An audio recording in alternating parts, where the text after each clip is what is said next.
안녕하십니까. 중고등부 선생님들 박성수 목사입니다. 2024년도 오직 주님의 은혜가 우리에게 필요합니다라는 주제로 우리가 시작하였습니다. 첫 교재로 우리가 지저스 크라이스트, 예수 그리스도라고 하는 이 교재를 가지고 한 학기 처음 시작을 하고자 합니다. 예수님의 생애와 그리고 예수님의 가르치심 그리고 예수님의 그 흔적을 따라서 우리가 어떻게 살아가야 할지, 또 우리에게 주는 교훈과 또 우리에게 주는 소망이 무엇인지를 함께 배워보고자 합니다. 첫 번째, 이 두 개의 단원으로 지어지는데 히즈 스토리, 예수님의 그 이야기들과 그리고 예수님께서 그 사랑하시는, 잃어버린 자를 찾아 사랑하시는 모습에 대해서 두 가지로 나눠서 볼 것인데요. 오늘 히즈 스토리, 예수님의 그 행적에 대해서 첫 번째, 마태복음 1장을 통해서 주시는 그 말씀, 축복의 통로라고 되어 있죠. 마태복음 1장을 보시면은 예수님의 족보가 나옵니다. 족보에 나오는 것을 보고 오늘 함께 보고자 합니다. 그래서 말씀을 함께 읽어보도록 하겠습니다. 마태복음 1장 1절입니다. 시작. 아브라함과 다윗의 자손 예수 그리스도의 계보라. 예, 아멘.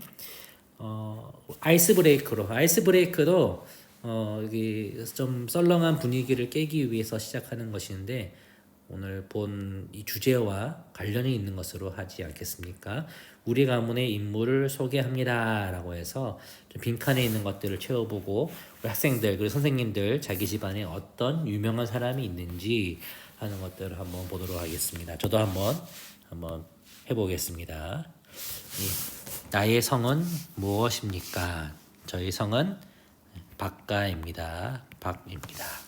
나의 시조는 누구입니까? 저희 시조는 아주 유명한 박혁거세라고, 아래서 태어난 박혁거세, 거세 맞죠? 박혁거세, 입니다. 나의 조상 중 유명한 사람은 누가 있을까요? 아주 많습니다. 박문수 그런 사람도 있고요. 박씨 집안에 유명한 사람들이 많죠. 그런데 제가 영적으로 좀 우리 집안에서 자랑해 볼 만한 사람이라고 한다면은 우리 할머니, 할머니 슬하에 7남 3녀를 두셨고 모두 신앙의 사람으로서 잘 키워내셨습니다. 물론 다 이렇게 성공하거나 신앙적으로 모범적인 것은 아니었지만은 그래도 다 크게 비뚤어지지 않고 3대 4대에 이르기까지 지금껏 믿음의 가문으로 이끌 수 있는 것은 할머니의 기도, 하루에 몇 시간씩 기도하시고 또 자녀들을 위해서 손주들을 위해서 기도하셨던 그 모습이 아직도 떠오릅니다. 1988년도에 돌아가셨는데 아직도 저는 그 할머니가 이렇게 집에서 기도하시던 그 모습들 기억이 납니다. 밑에 보면은 유명한 믿음의 사람들이 나오죠. 언더 우드 선교사 같은 경우에도 이 집안에서 한국에 선교사로 오셔서 이 땅에 복음의 뿌리를 내릴 수 있도록 헌신하셨던 분이고, 안중근 의사도 이 나라를 위하여 자신의 생명을 바치기까지 헌신하셨던 분 아닙니까? 그런 것처럼 우리 가문에, 각자의 가문에 아주 유명한 사회적으로 영적으로 큰 영향력을 미친 사람들이 있었을 것이다 라고 하는 것들, 선생님들도 한번 소개해 주시고 학생들도 이렇게 좀 돌아가면서 할 수 있으면 좋겠습니다. 제가 교사용 교재를 보니까는 이 아이스 브레이크 할 때 공을 던져주면서 이렇게 해라라고 하는데 굳이 그렇게까지 할 필요는 없을 것 같습니다. 공을 던져주는 이유는 분위기를 이렇게 뭔가 좀 바꾸기 위해서, 띄우기 위해서 하는 것인데, 여의치 않다면은 그렇게 하지 않으셔도 되고, 혹시 공이 필요하시다면은 진짜 공을 준비하셔도 되지만은 휴지 같은 것들, 종이 같은 것들을 이렇게 국에서 한번 던지면서 받는 사람이 소개하는 것으로 해도 좋을 것 같습니다. 넘어가도록 하겠습니다. 이번 과의 숲으로와 나무로에는 이런 것이 있습니다. 예수님의 족보에 나온 사람들 중에서 훌륭한 사람들이 숲으로에 기록이 되어 있고요. 그리고 나무로에서는 이런 사람들, 정말 이런 사람들이 예수님의 족보에 있었다라고 의문을 할 만한 사람들이 기록이 되어 있는 것인데 그것을 한번 보도록 하겠습니다. 자, 한번 볼게요. 아래의 설명에 해당하는 사람들은 누구입니까? 그 사람의 이름을 적고 예수님의 족보에 오를 만한 두 가지 자격을 두 가지 이상 기록해 보세요라고 되어 있습니다. 보시면은 네 명의 사람이 나와 있습니다. 이 사람들이 누구이며 여기 나와 있는 설명을 보고 누구인지 그리고 이 사람들에 대해서 아는 대로 학생들이 한번 어떤 훌륭한 점이 있는지를 찾아보아라라고 하면은 되겠습니다. 아마 학생들이 다 답을 내지는 못할 수도 있습니다. 선생님들이 이 시간에 공부를 하셔가지고 이 사람들이 누구고 어떤 훌륭한 점이 있다라고 하는 것들을 한번 잘 설명해 주면 될 것 같습니다. 그래서 우리 학생들로 하여금 이런 나도 믿음에 좋은 사람이 되어야 하겠다라고 하는 그런 의지를 가지고 할 수 있도록 이끌어가면 되겠습니다. 첫 번째입니다. 창세기 11장에 처음 등장했다. 백세의 첫 아들을 봤다. 믿음의 조상이다. 예, 누굽니까? 누구죠? 이 사람은 바로 아브라함입니다. 아브라함. 이 아브라함이 훌륭한 점이 몇 가지가 있죠. 아주 많지만은 한 두 가지만 보자면은요. 하나님의 명령, 하나님을 이렇게 세타로 표현하겠습니다. 예, 왜냐하면 테오스라고 하거든요. 헬라어로요. 예, 보통 하나님 하면은 이렇게 세타로 많이 쓰곤 합니다. 하나님의 명령을 따라 어디를 떠났죠? 고향을 떠났음. 예. 거침없이 떠났습니다. 그리고 또 무엇이 있죠? 예, 많죠. 예. 백세의 아들을 주겠다라고 하는 것을 끝까지 믿었어요. 물론 중간에 의심의 파도에 휩쓸어 갈 뻔도 하였지만은 끝까지 믿음을 가지고 살았다. 그리고 모리아 산에서 그 아들을 기꺼이 하나님께 바쳤죠. 바치겠다. 기꺼이 하나님께 바치는 삶을 살았던 것. 아브라함의 훌륭한 점입니다. 우리 학생들도 그런 것을 따라야 되겠습니다. 이렇게 예수님의 조상이 되기에 합당하고 충분한 아주 훌륭한 모습들을 아브라함은 가지고 있었다는 것입니다. 자, 두 번째입니다. 자, 볼까요? 자, 이 사람 12명의 아들을 가지고 있다. 12명의 아들 하면 딱 나오는 사람들이 있죠. 야복 강가에서 하나님의 천사와 겨뤄 이스라엘이라는 이름을 얻었다. 야곱입니다. 야곱. 야곱 하면 야비하다. 그리고 거짓말장이다라는 생각이 들죠. 그리고 형을 속이면서까지 장자권을 구했던 사람. 그러나 그 장자권을 구했다는 것은 다른 말로 하자면은 축복을 갈구했다는 것입니다. 누구의 축복을? 하나님의 축복을 갈망하는 그런 삶. 예. 그리고 또 무엇이 있습니까? 그 야복강가 얘기가 나오죠. 여기 야복강가 얘기가 나오는데 야복강가에서 그가 보여줬던 모습은 무엇입니까? 예. 하나님을 끝까지 붙드는 삶. 하나님을 끝까지 붙드는 인내와 소망의 삶을 살았죠.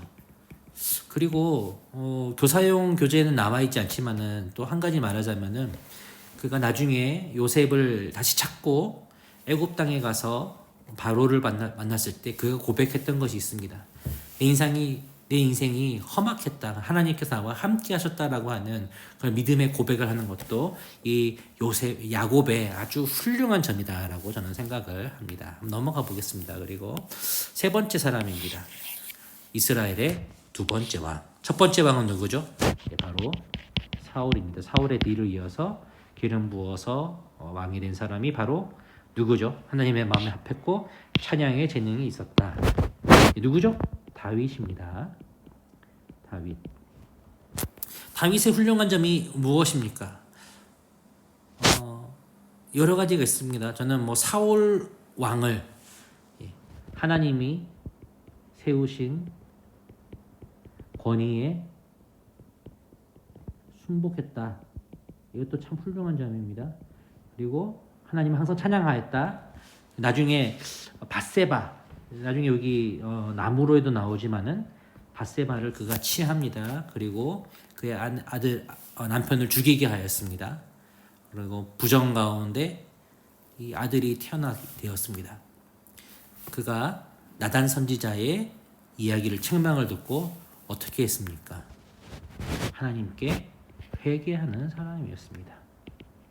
하나님께 회개하는 겸손함이 있었습니다.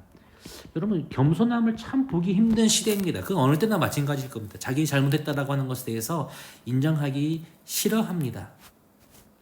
그리고 뭐 내가 믿음을 버리면 버렸지 내가 잘못한 거 없다라고 말하는 것이 많은 사람들의 그런 교만한 모습입니다.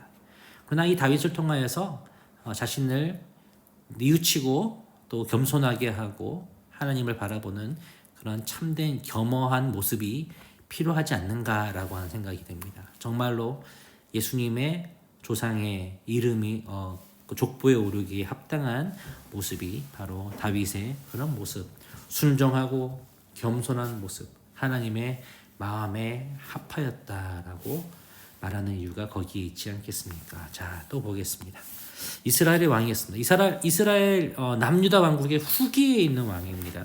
성전에서 발견한 율법책의 내용을 듣고 회개하였습니다. 우상을 불살라 버렸습니다. 누굽니까? 아마 두 사람이 헷갈릴 수도 있을 것입니다. 히스기야인가 요시야인가? 요시야입니다. 요시야 왕입니다. 요시야 왕. 요시야 왕의 훌륭한 점은 성전을 수리했죠. 그 이전에 있었던 므낫세 때에 완전히 타락하고 파괴되었던 성전을 다시 수리함으로써 성전 수리, 이것은 무슨 뜻이냐? 예배를 사모하는 마음이다. 그리고 무엇입니까? 율법책의 내용을 듣고 회개합니다.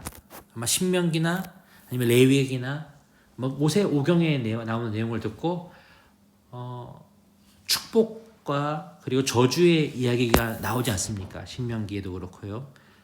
우리가 정말 이 저주를 받을 만했구나.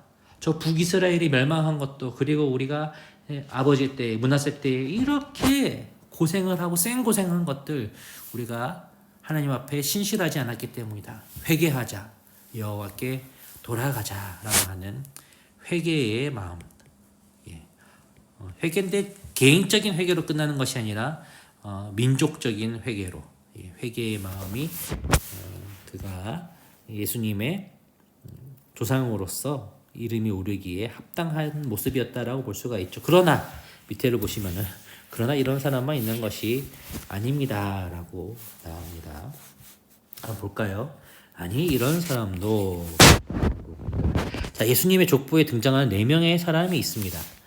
마태복음 1장 3절, 5절, 6절을 보면은 나와 있는데요. 한번 찾아볼까요? 마태복음 1장 3절, 5절, 6절. 3절을 보시면 여기 나옵니다.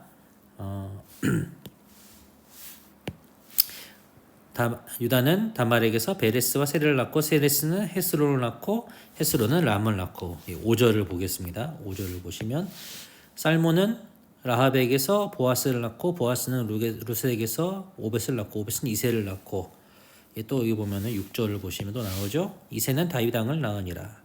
다윗은 우리아의 아내에게서 솔로몬을 낳고. 이런 부분들이 나오지요. 한번 또 보도록 하겠습니다. 자, 이 4명의 사람은 누구입니까? 라고 합니다. 첫 번째 나온 사람은 창세기 38장 11절 19절에 나오는 바로 다말이라고 하는 여인입니다. 다말은 이 유다, 야곱의 아들이었던 유다의 며느리였습니다. 그러나 그 시아버지 사이에서 아까 봤었던 그 아들들을 낳게 되었다라고 이야기합니다. 뭐죠? 그렇죠. 이루어지지 않은 관계 속에서 그렇게 이루어졌던 것입니다. 두 번째입니다. 누구의 출신은 누구십니까? 무엇이지? 직업은 무엇이냐? 예, 라합이죠. 기생 라합. 가나안 여인이었어요. 그리고 여자는 몸을 파는 여자였다라고 이야기를 합니다. 예, 여호수아 2장 1절을 보시면 이렇게 됩니다. 예, 눈의 아들 여호수아가 시팀에서 두 사람을 정탐꾼으로 보내며 이르되 가서 그 땅과 여리고를 엿보라 하매 그들이 가서 라합이라고 하는 기생의 집에 들어가서 거기서 유숙하더니라고 하고 있습니다. 예, 이 라합이라는 여자가 그랬습니다. 또 나온 사람이 있습니다. 이 사람은 누굴까요? 룻입니다. 룻의 출신은 어떻게 됩니까? 룻기 1장 4절을 보시면은 그들은 모압 여자 중에서 모압입니다. 그들의 아내를 맞이하였는데 하나의 이름은 오르바요, 하나의 이름은 룻이더라. 그들이 거기서 거주한 지 10년 쯤에라고 하고 나오미의 아들 둘 중에 한 명 이름이 뭐였더라 제가 기억이 잘 안 나는데요. 어쨌든 이 룻은 이 모압 여자였습니다. 모압 여자 이방인입니다. 모압은 이스라엘이 출애굽하고 이제 광야를 지나서 가나안으로 들어오기 직전에 하나님의 백성들을 어지럽게 했던 사람입니다. 그래서 이 모압의 여인들과 이스라엘 사람들이 음행함으로 죄를 범하였다라고 하는 부분들이 민수기에도 나옵니다. 자, 마지막입니다. 사무엘 하 11장 3절 말씀이죠. 한번 읽어보겠습니다. 다윗이 사람을 보내어 그 여인을 알아보게 하였더니 그가 아뢰되 엘리암의 딸이요 햇사람 우리의 아내 바세바가 아닙니까? 다윗이 지금 전쟁을 벌이고 있는 때에 전장터에 안 나가고 예루살렘에 있으면서 그 궁전에서 옥상을 거닐다가 목욕하는 여인을 봤는데 너무 아름다웠습니다. 그 여자의 이름이 바로 바세바였습니다. 바세바의 처음 남편은 누구냐? 햇사람 우리야였다고 말을 합니다. 예. 한번 써볼게요. 기생 불륜이라고 해야 되나요? 예, 근친상간. 출신은 모압 여자. 자, 보면은 다 그렇습니다. 불륜과 그리고 기생과 이방인과 그리고 이런 우리아의 처음 남편이 있었음에도 불구하고 다윗에게 이렇게 당하였던 그런 모습들 다 어떻게 보면은 어떻게 예수님의 족보에 등장하기에 적합하지 않은 것처럼 보이지만은 예수님께서 이런 어떻게 보면 부끄러울 수 있는 조상을 통하여서 태어나셨다는 것은 예수님이 그만큼 낮아진 모습으로 이 땅에 오셨다. 이 땅에 오신 예수님 이심을 보여주고 있는 것이고요. 또 교사용에 보면 또 그게 나오더라고요. 어떤 모습이냐 이런 것들이 나오는데요. 그렇죠? 하나님께서 이런 비천한 여인들도 하나님 나라에 귀하게 사용하셨다. 하나님께서 이런 비천한 자도 하나님 나라를 위해 사용하셨다라고 하는 것.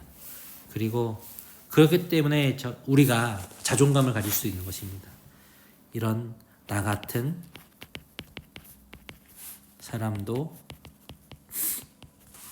구원하시고 부르시는 하나님이라는 것을 우리는 알 수가 있습니다. 이것을 보고 하나님은 어떤 분이신가? 이것을 종합하면 되겠습니다. 낮은 자를 부르시고 비천한 자를 살리시고 구원하시고 부르시고 사용하시는 분이시다라고 하는 것들을 정답은 없습니다. 정답은 없지만 선생님들이 이렇게 말씀하시면 될 것 같습니다. 이런 모습을 통하여서 이렇게 훌륭한 사람들을 통해서도 오셨지만은 이렇게 낮고 천한 모습을 통해서도 오신 그 예수님이 우리의 구주시다라는 것을 알면 되겠습니다. 자, 마지막입니다. 삶으로 하나님이 사용하지 못할 사람은 없다. 조지 워싱턴 카버의 이야기가 나오는데 살펴보고 나에게 적용해 보세요. 자, 어린 시절입니다. 조지 워싱턴 카버는 흑인입니다. 과거에 이 링컨이 노예 해방을 선언한 이후에도 미국에 인종차별이 없었을까요? 있었습니다. 그래서 마틴 루터 킹과 같은 사람이 20세기 중반까지도 그죠, 한 60년대까지도 그렇게 흑인의 인권을 위해서 열심히 그가 죽기까지 부르짖었던 것들, 지금도 이런 모습들이 여전히 있는 것이 바로 미국이죠. 우리나라라고 없을까요? 서로 다른 모습에 대해서 편견을 가지고 서로 핍박하기도 하고, 그렇죠. 어린 시절에 그가 흑인이라는 이유로 많은 사람들의 편견과 오해 속에서 힘들었어요. 그리고 그는 가난해서 학교에 가지도 못하는 모습으로 살았습니다. 근데 그는 세상에 대해서 당연하게 원망을 품을 수도 있었지만은 그에게는 다른 것이 있었어요. 아무것도 없고 색깔도 다르고 학교에 가지 못해도 그에게는 무엇이 있었다? 예수님이 있었다. 그는 기도하는 사람이었습니다. 기도하는 가운데 그가 한 가지 깨달은 거, 맞아. 내가 다른 거는 부족하여도 땅콩에 대해서는 내가 잘 알지라고 하는 것들을 알게 되었고, 그래서 그가 열심히 이 땅콩을 연구해서 100개가 넘는 식용품과 200개가 넘는 실용품들을 발명해서 그것들을 무상으로 나눠주고 박사가 되었다라고 합니다. 아주 훌륭한 사람이 되어서 그렇게 오히려 세상을 섬기는, 이것으로 자기 돈을 벌 수도 있지만은 나한테 필요한 것만 가지고 또 무상으로 이 로얄티 같은 걸 받지 않고 나눌 수 있는 그런 모습들이 있었다는 것이죠. 그 땅콩 박사라고 하는 이 책이 나와 있습니다. 자, 그래서 봅시다. 조지 워싱턴 카버의 약점은 무엇입니까? 흑인이었고 학교를 다니지 못했다. 그러다 극복한 방법은 무엇일까? 첫 번째, 예수 그리스도를 믿는 믿음이 있었다라고 하는 것. 그리고 그 믿음에 주시는 기도의 응답을 따라서 그가 실천하고 자신을 헌신하며 나누는 삶을 살았다는 것입니다. 자, 우리 교사들, 우리에도 마찬가지고 저에게도 마찬가지고 학생들에게도 마찬가지겠죠. 약점이 있을 것입니다. 앞에 봤던 다말이나 라합이나 롯이나 그리고 바세바처럼이죠. 그러나 그런 약점에도 불구하고 그것을 극복하게 하시는 힘이 모든 사람에게 다 있다는 것, 한번 나눠보자라고 해보셨으면 좋겠고요. 이 책을 한번 읽어보게 하는 것도 참 좋을 것 같습니다. 예,